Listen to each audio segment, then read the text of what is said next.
Cisco SecureX, threat hunting example using third-party integration, Palo Alto's AutoFocus capability. So we're going to import this snapshot that includes the module. This is fed in through Palo Alto, or the intelligence is supported by Palo Alto's AutoFocus capability. You can see this here, it's marked as malicious. We can pivot right into the tool for Palo Alto, but what we want to do is look at this from an extended detection and response perspective. Verdicts, sightings, indicators, threat context, we're going to look at all of that, but we want to look at it from the perspective of our entire environment. That URL alone, is there more to the story here? And that's what we want to find out. So can we make other tools better? I think we can. So let's go through this. So from here, we can do the things that we normally do. We're going to unblock or block this domain. I blocked it previously. That's why it's showing as blocked and then unblocked. But we're going to make sure that we're going to block it here. We can also jump into Secure Malware Analytics for sandboxing, whether we want to browse or search or actually send the URL to the sandbox to be detonated. We're going to do that here. So there's Cisco Malware Analytics platform, formerly Threatgrid. You can see there's one submission happening right here, but we're going to do this right from SecureX. We're going to go in, we're going to submit the URL to Threatgrid. We'll go ahead and click that. We can see success here, but success, let's see if that really is. So we'll refresh this and look at that. There it is. It's already being submitted. So we didn't have to drag and push this into another product, or we were able to drive an outcome right from SecureX. Now, while that's happening, we're going to go ahead and create a new case. And that case is what we're going to work on here. So we've got the ribbon at the bottom. There's the actual URL that we've entered. We can actually do things like maybe we'll just grab the domain here, and we can go up to enrich and do a quick search. We've got one observation, so you can screen scrape something and put it in there. We're going to add it to this case. And now we've got a domain and we've got that URL.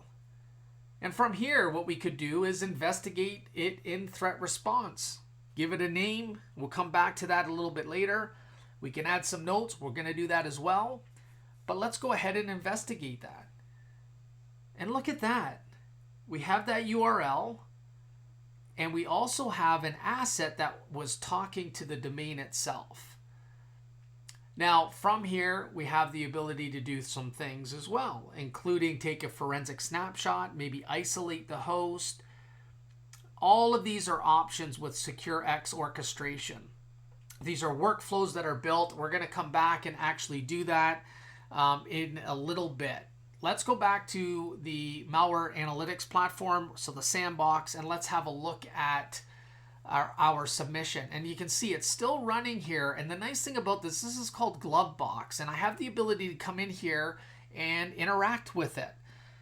Sometimes malware, you may need to do something. There's a lot of automation in the platform, but at times you might need somebody to come in and invoke a certain behavior, do something, and maybe something bad will happen. And then obviously everything's getting recorded. We're going to look at all the details in a minute.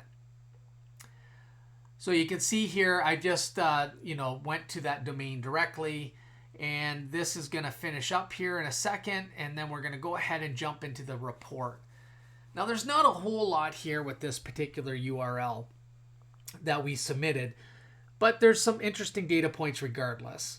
So you see behavioral indicators, you can see HTTP traffic, and you can see that little drop down arrow as well. Like at any point in time, if there is that exists, like you can see that here, I can actually take action right from here. Now I'm in the Malware Analytics platform, so I pivoted from SecureX, but I still have the ability to take action in this portal.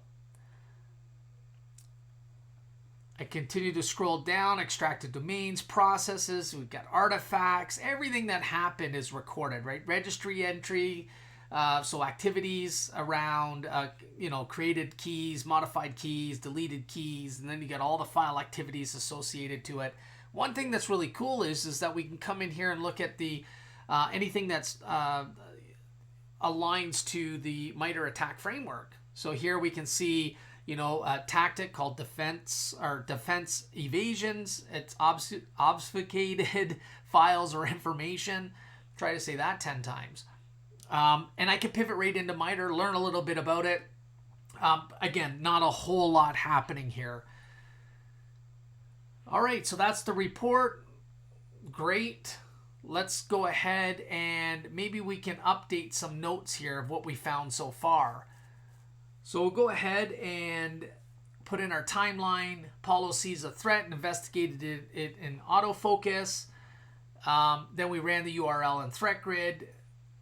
And the score report came back as 48. And maybe what we want to do is grab the actual link to that and let's enter it back into our notes section of this case book.